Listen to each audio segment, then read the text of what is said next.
All right, welcome to Talking Ball with Pat Leonard. I am the New York Daily News NFL columnist and Giants beat writer. This is the NFL schedule release episode. We're going to dive into the league-wide decisions and the Giants and Jets being back in prime time. First, I want to tell you about BetOnline. BetOnline.ag is your number one source for all your basketball info, stats, news, and scores. Get the latest odds and lines, including the latest player reports for this year's pro basketball playoffs.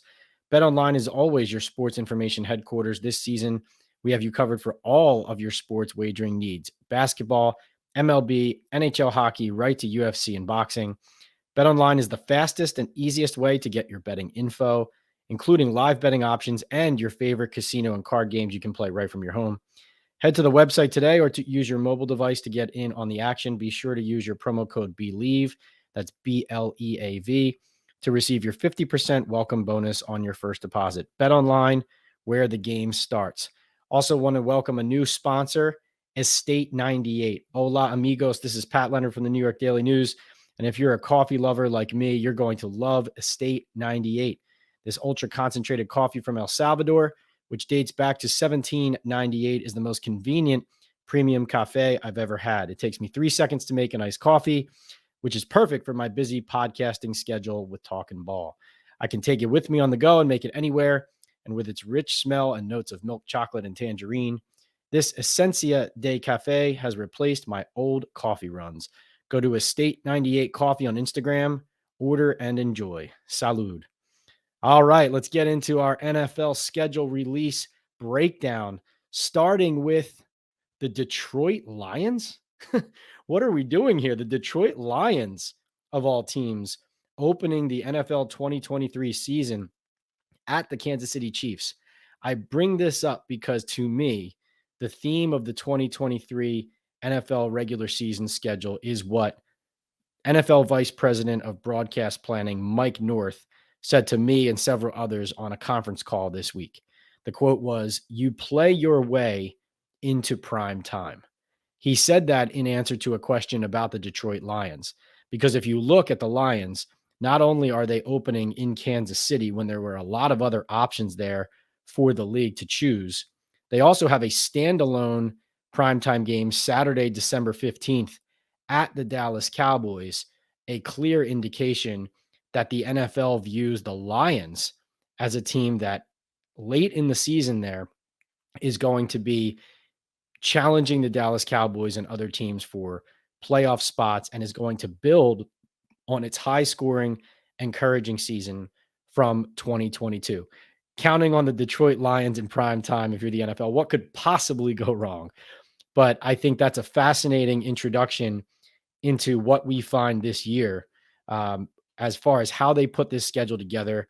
Of course, some of the themes this year were that the NFL now, even though there is a minimum amount of games that CBS retains in the AFC and Fox retains in the NFC, most games now became free agents compared to previous years, which means that the Fox and CBS could go and bid and outbid for a game that, let's say, normally Fox would be covering an NFC team's road game at an AFC team, but CBS could go and grab that game because they won it and vice versa. So still a minimum amount of games that you're going to see NFC and AFC, Fox to CBS, but definitely more of a mix than we're used to previously. Some things that stand out to me, along with the Lions opening the schedule, the Thanksgiving slate is a pretty solid one. Packers at Detroit Lions. Again, the Lions, you look at them, 4 primetime games and playing on Thanksgiving Day. So 5 if you're calling Thanksgiving primetime. You also have the Washington Commanders at the Dallas Cowboys. Of course, the Cowboys always playing on Thanksgiving. And the San Francisco 49ers at the Seattle Seahawks. Then we look at Christmas Day. Christmas Day, you see the Vegas Raiders at the Kansas City Chiefs, the Giants at the Philadelphia Eagles, and the Baltimore Ravens at the San Francisco 49ers. Of course, the 49ers receiving prime billing this year, being a team that was close to going to the Super Bowl last year, has been in regular contention over several past seasons under Kyle Shanahan, the head coach there. I thought it was interesting hearing Mike North from the NFL say He was asked why he put the Giants and the Eagles on Christmas Day. His answer was, that game has to have playoff implications. We'll find out if they do when we get that deep into the year and the Giants are finally playing the Eagles for the first time all the way up on December 25th. Should be very interesting to see both teams are relevant at that time or not. Of course, the NFL had huge success last year, having a 3-game slate on Christmas Day, matching up with the NBA's 5-game slate and outperforming it significantly as far as average viewers of those games. So now you're looking at division games, but all in you have Vegas, Kansas City division game and Giants, Eagles division games, but also the NFL felt like that Eagles Giants game is going to be relevant at that point. That's an interesting one because sports writers see that and say, what a drag. We have to work on Christmas. But you talk to Giants fans, and I think Giants fans are excited about the fact that they get to open up their presents and then walk over to the television later after or during dinner and throw on their Giants game. So, I do think Giants fans are excited about watching that game on Christmas Day, even though working on Monday, Christmas Day, not ideal. First world problems, of course. Something interesting to consider here. This was asked of the NFL because next year, Christmas Day falls on a Wednesday. And of course, the NFL didn't have to put games on a Monday here on Christmas Day, but they did anyway with 3. The league and North and the NFL, of course, that's up to Commissioner Roger Goodell. They did say they do not envision putting games on a Christmas Day when it falls midweek, because that seemed like kind of the gradual next step. But that is not in the cards, according to the NFL at this time. Now, want to get and dive into the New York teams here, the Giants and the Jets. I'm going to give my full game-by-game prediction for the Giants on this podcast. But first, again, what is our theme? You play your way into prime time. The Giants, 5 primetime games plus Christmas Day. The Jets, 5 primetime games, night games, plus Black Friday. So you could call both of them 6 primetime games if you want. This is no question about Aaron Rodgers being with the Jets. And with the Giants, of course, Brian Daboll's team going to the playoffs last year. You can see their primetime games are front-loaded on this schedule. The NFL trying to take advantage of the Giants, knowing that they will clearly be relevant early on in the year and possibly capitalize on that spotlight and grand stage, and then really bring in huge ratings throughout the season. Their game on Thanksgiving against the Cowboys last year set a record viewership-wise for an NFL regular season game. I think it was 42 million was the number. And even the Giants-Eagles blowout in the playoffs last year, I look at this Christmas Day schedule, I say Giants-Eagles, Christmas Day, why would they do that? The Giants, I think, are 2-12 in their last 14 against the Eagles. The bottom line is even that blowout in the playoffs outperformed any other broadcast that was on that evening as the Eagles were stomping on the Giants at Lincoln Financial Field. So hopefully it's a better game, but the NFL knows that people are going to watch regardless.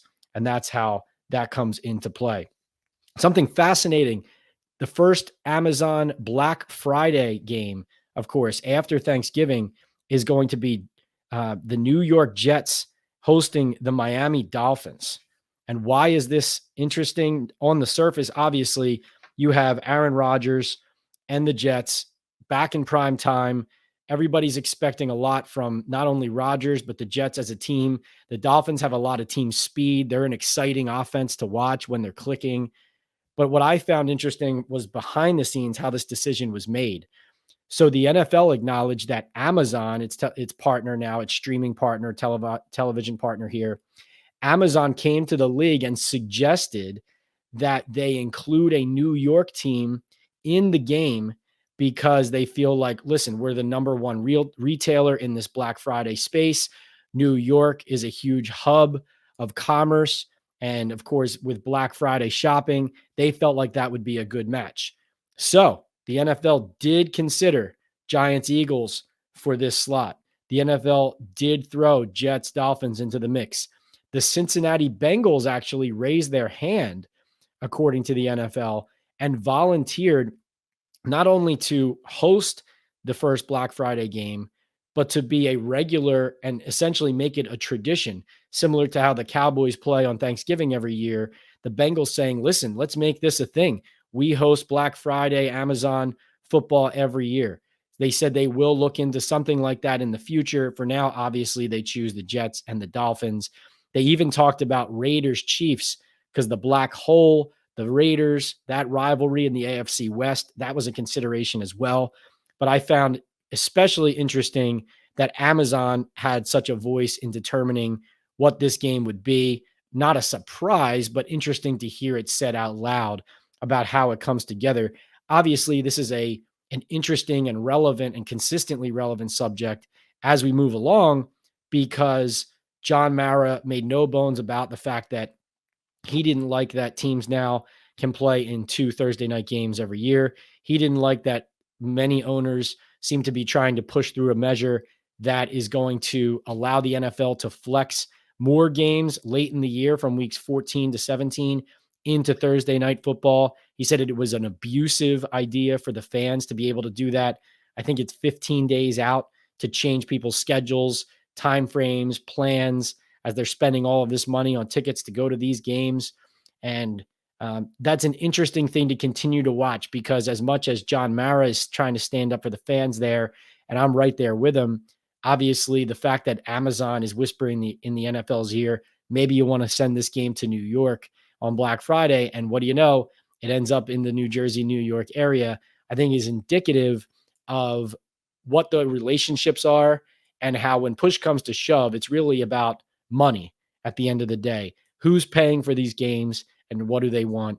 Obviously, they have to fit everything in. They're trying to do the best for the fans. They're trying to do the best for the teams, for the players. But let's just be honest. At the end of the day, it's the rights holders, it's the people paying the big money for the rights to hold these games who are also factoring heavily into how the NFL makes these decisions. Fascinating, obviously, that the NFL had to create different versions of the schedule based on whether Rodgers was going to be on the Jets or not, based on whether Lamar Jackson was going to be with the Baltimore Ravens or not. They acknowledged that there was some uncertainty and they acknowledged the obvious. If Aaron Rodgers didn't end up on the Jets, they were going to be able to be flexible and the Jets wouldn't have seen as much prime time. I mean, it's just a fact. And the NFL revealing or talking about how their AWS technology, data, and analytics allow them to punch different ideas and remove a certain team from certain primetime slots and kind of rerun a model in the system rather than having to do it by hand like they used to, and able to spit out certain permutations that would allow them to pivot a little bit easier than they would have been able to in the future if, let's say, that Rodgers deal from Green Bay to the Jets fell through. So it was a really kind of a fascinating look behind the process. Of course, teams, not everybody is going to be pleased with the results. I do think, though, it spits out some interesting data, interesting storylines. Obviously, though, it's not going to be even. It's not going to be fair.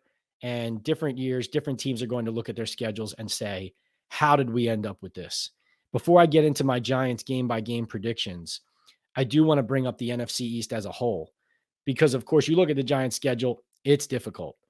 And you look at strength of schedule based on teams' records from last year, the Giants are tied for the third hardest schedule in the league at 0.549 win percentage for their opponents this year, going back to last season's records. However, the Eagles have the hardest schedule in the league based on that metric. They're first overall, 5-6-6. The Cowboys are tied with the Giants for third hardest schedule. Washington is tied for eighth, not much further down, though, 0.535 compared to 0.549 for the Giants and the Cowboys. I will say this. The Giants' early schedule obviously looks very difficult and unfavorable. You look at the Eagles start, the Eagles go at New England, against Minnesota, at Tampa, versus Washington, at Los Angeles Rams. That's a really favorable start for a team coming off a Super Bowl appearance.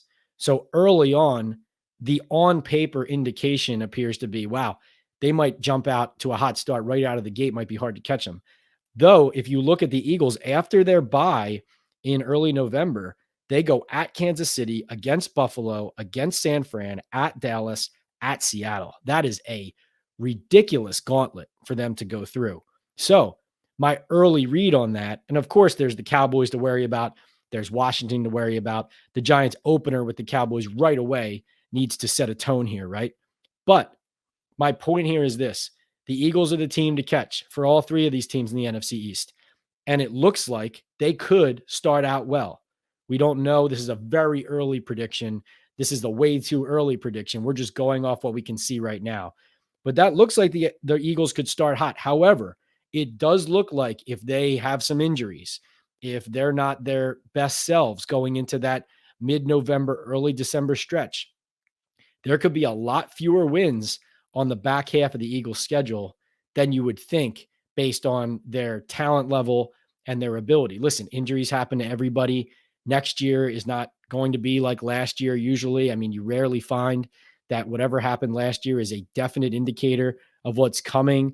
Plenty of teams every year make the playoffs that were out of the playoffs the previous year and nobody had pegged to make it that year. The Giants last season going 9-7-1 are a great example of that. But the NFC East schedule is a very interesting one to me because I do feel like and I'm guilty of this sometimes too. Sometimes you get bogged down in looking at the team that you're with or around the most and you're covering, and you look at everything about what they're handling, but not necessarily how it fits into the bigger picture. And I think it's really important to look at the NFC East as a whole and not just the Giants. And so while they're starting and it's Dallas at Arizona, at San Fran, Seattle, at Miami, at Buffalo, the Eagles have a hard stretch, just as difficult stretch later in the season. The Dallas Cowboys schedule seems to be kind of back and forth throughout. It seems a little bit more balanced than the Eagles and Giants schedules. I don't know what that will mean. It does look to me like it could mean a slightly above 500 finish for Dallas because these are all challenging slates for these teams in the NFC East.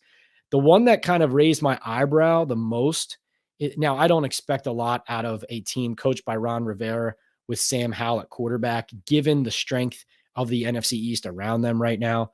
But Washington's start gives it a chance.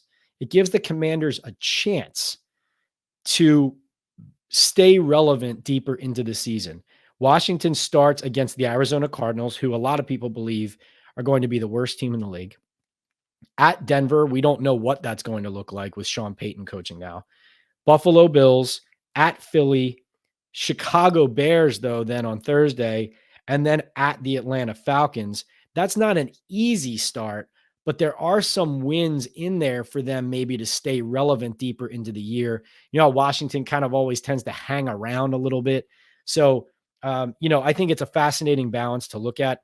And before I get to my Giants predictions, also wanted to mention the AFC East, because really, let's just face it, not only is this about the Jets, these two divisions last year looking so strong, like with the Dolphins getting better, with the Patriots not being great, but not falling off a cliff, the Jets being really good until they fell off the edge at the end of the year, but now they land Aaron Rodgers.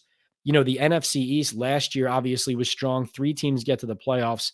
And now you look at the AFC East, you have the Dolphins tied for the second most difficult schedule in the league. The Patriots are tied right there with the Giants and the Cowboys with the third most difficult schedule. The Bills 7th and the Jets 6th. The Patriots schedule to me, Eagles, Dolphins, at Jets, at Cowboys, New Orleans, at Raiders, Buffalo Bills, at Miami. I mean, there is just no deep breath you can take if you're Bill Belichick and the New England Patriots. Aaron Rodgers and the Jets, meanwhile, against the Bills on Monday night, at Cowboys, New England, Kansas City Chiefs, at Denver, Eagles. You do get an early bye there. You do get an early bye when you're the Jets after 6 games. So with a new quarterback, with a new system, if you start hot, great.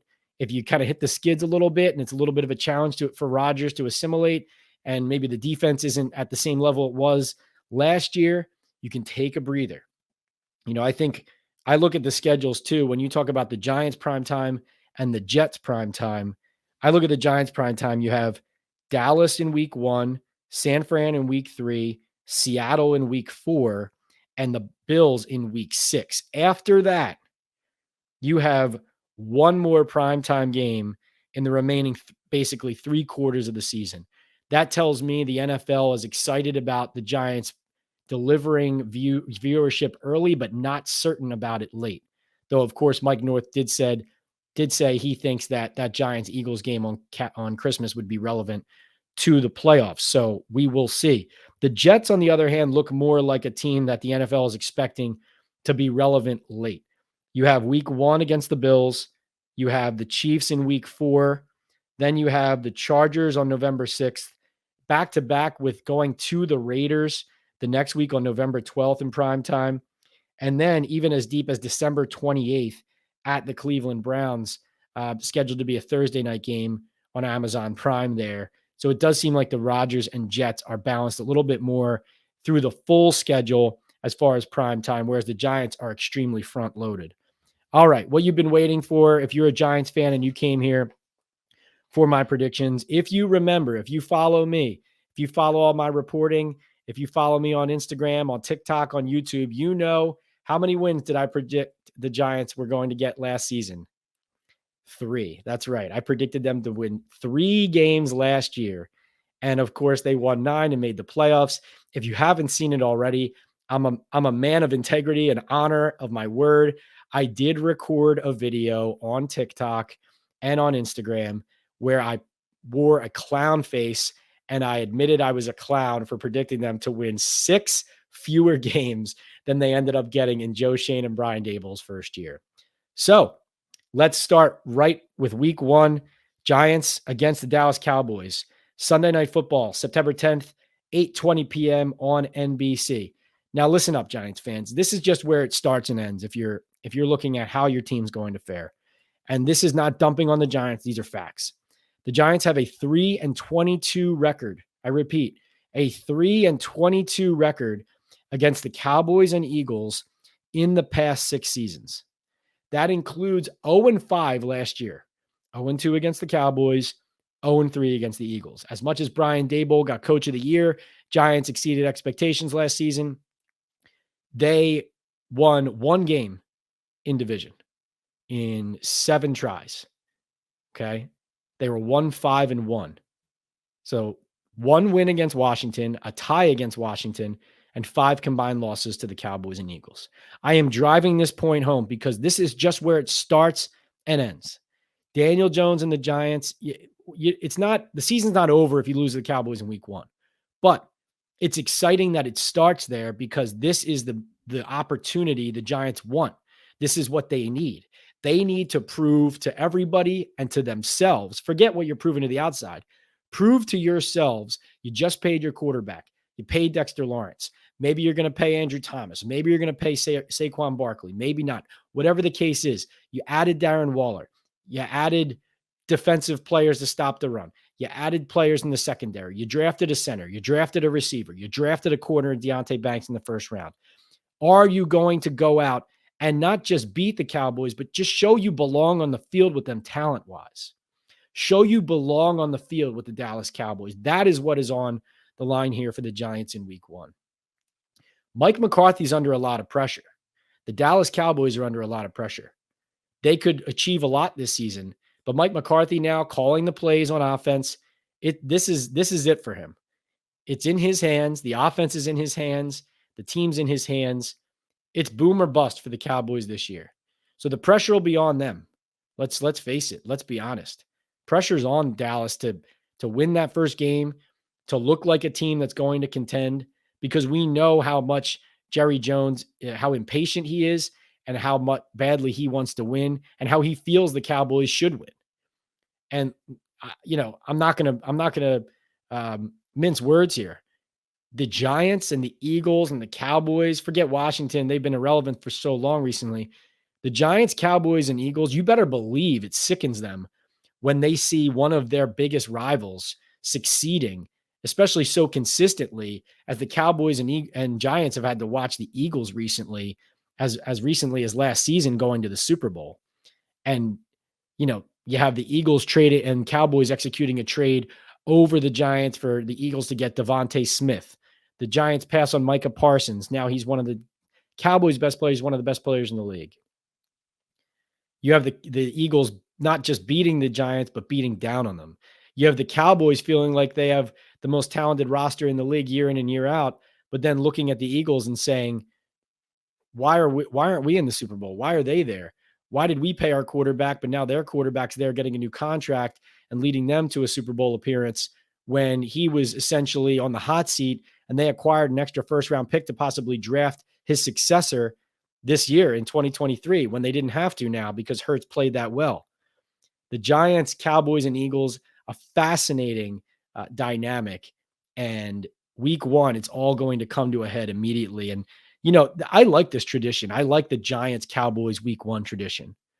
It ended, I think 2019 was the year that it kind of stopped. But obviously between 2012 and 2019, the Giants and the Cowboys played 6 times in those 8 years in week one. The Giants only hosted one time. Dallas won 5 of those 6 meetings. Giants haven't won in week one against the Dallas Cowboys since 2016 under Ben McAdoo. I was there. That was actually my first regular season Giants game I ever covered at Dallas, at AT&T Stadium. Unforgettable stuff. That was also the last time the Giants went to the playoffs before Brian Daboll took the Giants back there last season and then beat the Minnesota Vikings on the road to get into the divisional round before losing to the Philadelphia Eagles. So no Ezekiel Elliott. That'll be weird. I think the Cowboys beat the Giants here, but I'm looking forward to the Giants hopefully proving me wrong because clearly the NFL is giving the Giants a huge opportunity here on Sunday Night Football to come right out of the gate and announce that last year was no fluke and they are for real. But my prediction, Cowboys 31, Giants 24. They fall to 0-1. Week 2 at the Arizona Cardinals, September 17th, 4:05 p.m. on Fox. Colt McCoy could be a revenge game there. Kyler Murray probably shouldn't be healthy. This is supposed to be the worst team in the NFL. If the Giants lose this game, they're going to have a lot more problems than just a bad record. I got the Giants winning this 27-13. Staying out there, the Giants are expected to stay out in Arizona leading up to, on a short week, a road game on Thursday Night Football at the San Francisco 49ers, September 21st, 8:15 p.m. on Prime. Listen, if you're going to play the Niners, playing them early is the time to do it because it's possible quarterback Brock Purdy will be healthy off that elbow injury. It's possible, though, that he won't be. And if he's not, if the Giants get Sam Darnold for a second straight year, they played him last year with the Carolina Panthers. If they get Sam Darnold at quarterback for the Carolina Panthers, is this a winnable game? I still think the Niners take this game. I have it as 23-16 San Francisco. Their defense is just so tough. I mean, if they didn't lose Purdy in that NFC Championship game, I think it was a high probability that they could have beaten the Eagles that day and it would have been Chiefs Niners in the Super Bowl. So I still don't think that Purdy's absence necessarily would mean that the Giants would win the game based on how strong that Niners defense is. But I do think it would be more competitive. Week 4 versus the Seattle Seahawks on Monday Night Football. So again, 3 primetime games in the first 4 weeks. Giants hosting. Geno Smith gave me that answer last year when the Seahawks beat the Giants pretty convincingly in Seattle. He said that, this is for Jerry Reese and Ben McAdoo, people who believed in me. You'd better believe off of the way the Giants fans and organization treated Geno during the whole Eli Manning benching debacle that he's going to keep that chip on his shoulder for this game. I do think that the Seahawks win this. I think the Giants secondary is going to be an interesting question. Will it, with Deonte Banks now at corner, they lose Julian Love, obviously, at safety. They draft Trey Hawkins. They add to the secondary this season. They add pieces like Leonard Johnson, the player out of Duke who was hurt last year, so technically will be a rookie this year. They'll throw some darts at the board, hope something sticks. But this is tough here. I mean, you got Jackson Smith and Jigba added as a draft pick to a receiving core that already includes Tyler Lockett and DK Metcalf for Geno Smith. Should be an interesting one, a tough one. I'll give the Seahawks the edge here, 27-24. So the Giants start out 1-3. Doesn't get any easier in week 5. Tyreek Hill and Jalen Waddle come to town. Actually, the Giants go there. The Giants go to Miami to face the fastest receiving core in the league. This is a refreshingly 1 p.m. Sunday start on October 8th on Fox. I give the Dolphins a narrow edge, 28-27. Giants fall to 1-4. This, obviously, you put an asterisk on, is Tua Tagovailoa going to be the quarterback? Is he going to be able to stay healthy? I do think with Vic Fangio in Miami, their defense is really going to be tough. I think he's a better coordinator than he is a head coach. Mike McDaniel working out some kinks on how often he doesn't call running plays, being able to balance that offense a little bit more with some more to work with as far as running back personnel is concerned. I think it's going to be a tough one for the Giants, a very difficult one. Still during the time of year where maybe you're getting some significant heat as well, though it is not September, it is October. Week 6, the Giants stay on the road. So if you're keeping track, you have 4 road games in 5 weeks here. At Cardinals, at Niners, versus Seattle, at Miami, at Buffalo. This is not this is not for the faint of heart, this schedule. That is for sure. So Giants at Buffalo Bills, Sunday Night Football, October 15th, 8:20 p.m., NBC. Daboll and Joe Shane are going to want this one bad. They're going to want this one bad. Brian Daboll and Sean McDermott at the end. There was a lot behind the scenes going on there. Friction didn't end well. From what I've heard, Daboll was leaving Buffalo either way during the offseason that he got the Giants head coaching job. That kind of marriage had dissipated, had deteriorated. I do think Daboll does well in moments like you look at the Tennessee opener last year when he can channel emotion properly and the team gets behind him like that. I have seen some good results there. So I know that this is crazy, but I do think Buffalo takes a step back, and I think the Giants win this game. I have the Giants beating the Bills 20-17 and improving to 2-4. They then come home to play the Washington Commanders. They host Washington. Interestingly enough, there were people who had this as a road game. I'm not really sure why. It is a home game. I'm going to take Daboll and Daniel Jones over Ron Rivera and Sam Howell every day of the week and twice on Sunday. Giants 23, Commanders 17. Giants improved to 3-4. But in week 8, they run into Aaron Rodgers and the Jets. Interesting that this is a 1 p.m. start on CBS on October 29th. The Giants, of course, just beat Aaron Rodgers last year on a bigger stage in London at Tottenham Stadium. I was there. It was an awesome event. So they're not afraid of Rodgers at all, or they're not intimidated by all his MVPs, by his Super Bowl, by his clout, by what he could mean to the Jets offense. They don't care. Wink Martindale's defense, Brian Daboll's offense, they dispatched the Packers last year. They believe they could do it again this year. However, I do think that Garrett Wilson is going to be a beast with Rodgers at quarterback. He already was last year without him. And I think this is going to be a challenge. I think this Jets team is better than the Green Bay team the Giants played last year. Jets 30, Giants 20. Record falls to 3-5. Week 9 at the Las Vegas Raiders. Can't wait. Haven't seen this stadium. I believe this is the only NFL stadium I haven't seen yet in person. So I think I get to check my final arena off the list there. November 5th, 4:25 p.m. Fox. A lot of stories to this one. Darren Waller going back to the Raiders. Pat Graham coaching against the Giants. But I think the biggest issue here is going to be covering Devontae Adams.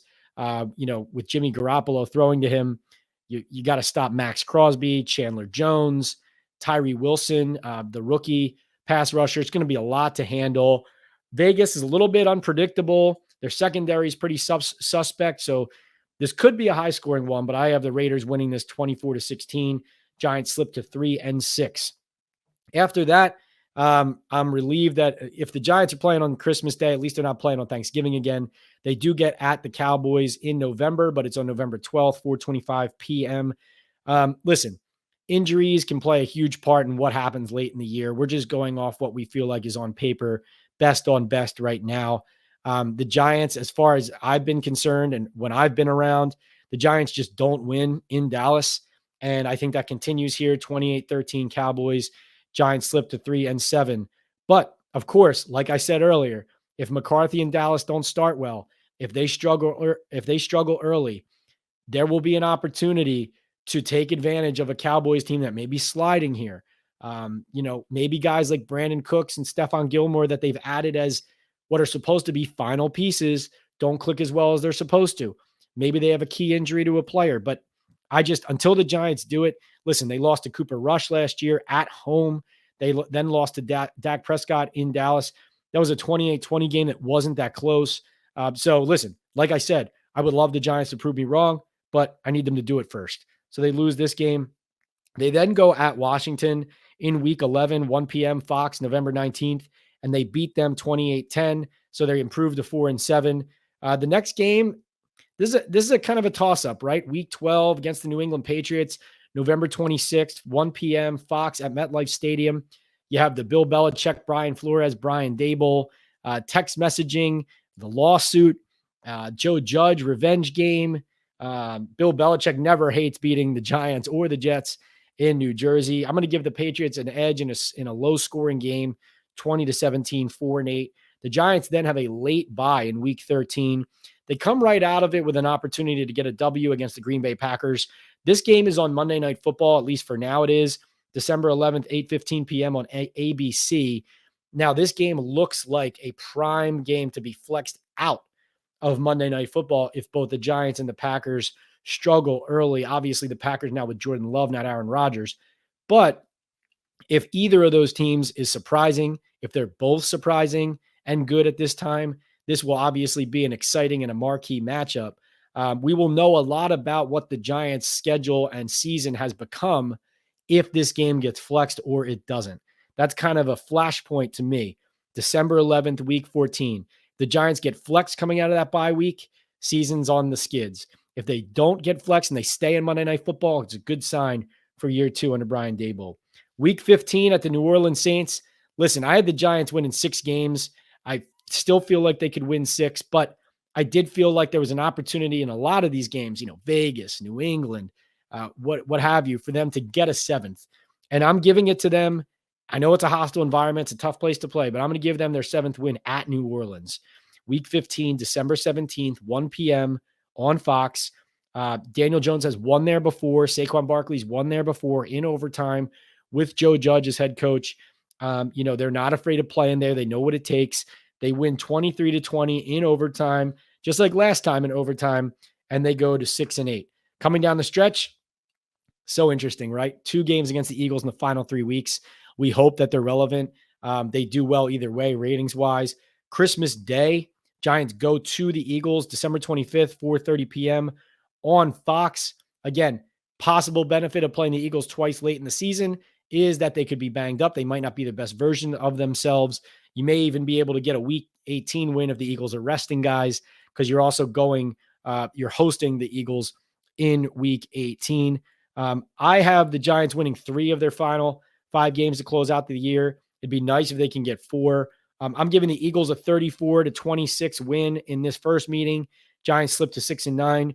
Giants do get a win in week 17 against the Rams, New Year's Eve, 1 p.m. Fox, MetLife Stadium.